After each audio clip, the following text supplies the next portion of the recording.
Then as I got older, we moved away because we found this nice house in Kenmore to move into. And I did a lot of things with the family. We always did family things. And we fished and hunted a lot together. And even missed out on some good high school parties, I'm sure, because I was fishing and hunting. But I think my dad had the right idea. We did Bible studies occasionally with families throughout.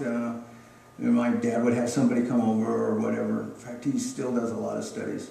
My mom, most recently, has been baptized again because she didn't know for sure how good the christening was, so she wanted to be baptized. So where they live in the motorhome park, they have baptism now.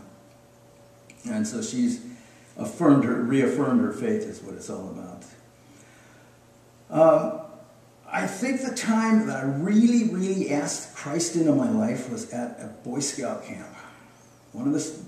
We had an altar call, essentially. I'm too shy to go, I was too shy to go forward on my own, but I sat there and the person said, you don't have to come forward, but ask Jesus Christ into your life. And I know there was a big change in my life from that point on. I also know that you can't mess with sins. If you've given up a sin, don't come back to it. Don't mess with it. Don't touch it, because it has a tendency to bite harder the next time.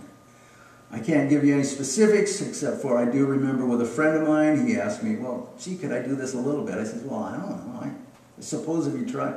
And it really got him bad. And it's one of my biggest guilts I've had in my life is to allow that man to slip back into the sin that he had. And it was really bad because he had given himself to Christ. I should have known, but I didn't. It was a hard way to learn. It was at his expense. I do know that after moving, we didn't go to church much because there was, we didn't know anybody around here. We just lived up the hill in Kenmore, and there's nobody. So we did, like I say, the hunting and fishing a lot. But I met this girl in high school, and she asked me if I wanted to go to church with her. I said, sure. I ended up at this church, and the church I ended up at, I got married in, and so did my brothers. Oh, that was here, of course. We found that I've been through with this church for a long time, through a lot of different times of trouble, and when the biggest tribulation we had, I was not too involved at the time. I heard it. I heard people complain. We lost some people. More people came. It was a different time. But this girl anyhow asked me if I would, in fact, come to church with her. So it turned out to be a pretty good thing to do because I've always enjoyed church. I know Christ is with me. Christ has helped me throughout my life. I was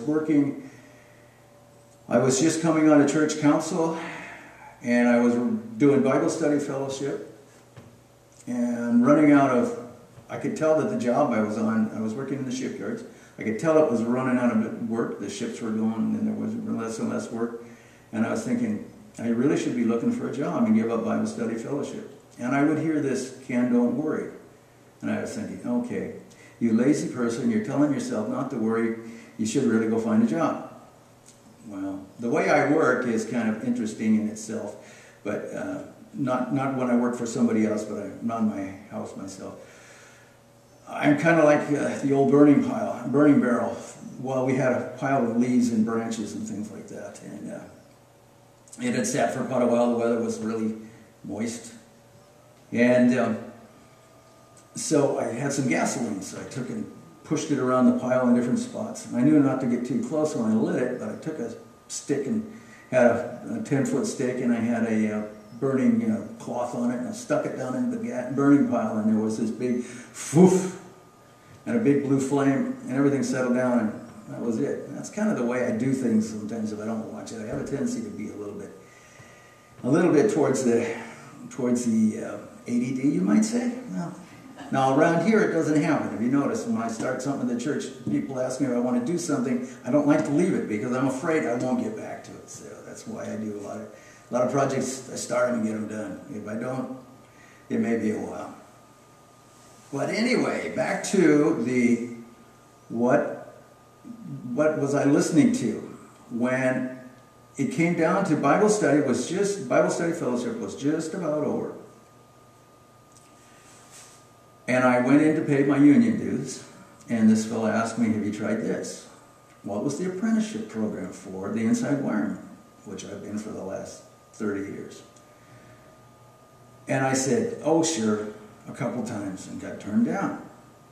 He said, have you look at this again? And in that time, when I'd been doing other things, the Lord had convinced the people of the government that they should take out the restriction of age for apprenticeship program. I was too old, I knew that, but I wasn't because of the new program. I went in and they accepted me right away. I had already taken all the math, all the things that were needed to get in, so I went in. I turned down I handed in a resume that had been put together from an application to NOAA, and that Larry Lohan had lent to me. And it made it really easy to make this resume. Handed it down after I'd been accepted to. What it was is there was a board to see what wage level I should come in at. And I put this down and they said, no, this guy's really serious, isn't he? And I got the third 6 months pay period within 2 months of starting the program. So I was I think the Lord was really saying, Ken, don't worry. I find that working with a church, doing things for the church, working Sunday school, I loved doing Sunday school. Part of my growth was doing Sunday school. Part of my growth was doing junior confirmation. At one time, I did 2 years of junior confirmation. Leroy had come over to our Pastor Leroy Annenson had come to my house, our apartment, and asked, hey, would you and Linda work with the youth? And we said, well, why not? We didn't have any children. It would be neat to work with the youth to kind of help out and get involved, because eventually we were going to have children. So we said, sure. So I got involved, and I started working with a junior confirmation. And we moved a trailer in it. Of course, I hooked the electrical up on it, so we have lights and all the goodies. So anyway, in the meantime, for 2 years I taught this. And a few years later, we were on a retreat, and one of these former students and I were riding with another youth, and I was told of something that I had said.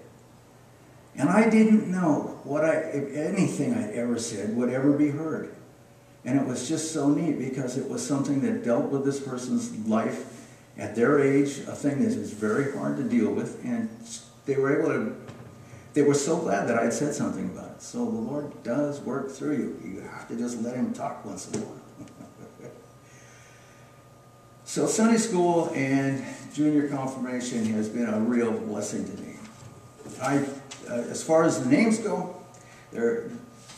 I know that one should, the name I want to have is, like Romans 15:8 says, we want to receive the spirit of sonship. He called us to call Him Abba, Father. That's not being a slave. That's not doing the work because we got it. That's getting a gift, the name of being one of His children. Paul mentioned it in Galatians as well. He said that we should, that we were redeemed, those who under the law might receive the full right of being children. We're not servants, because the servant always does what the owner tells them, and that's all he gets. That's his reward. Our reward is a gift, and that's the one thing I've always learned about. I've always been told it's always a gift, always a gift. So as I had said in the beginning, and I say in the end, it's all in the name. What name do we want? And I want my name to be in that book. I want my name to be the child of God.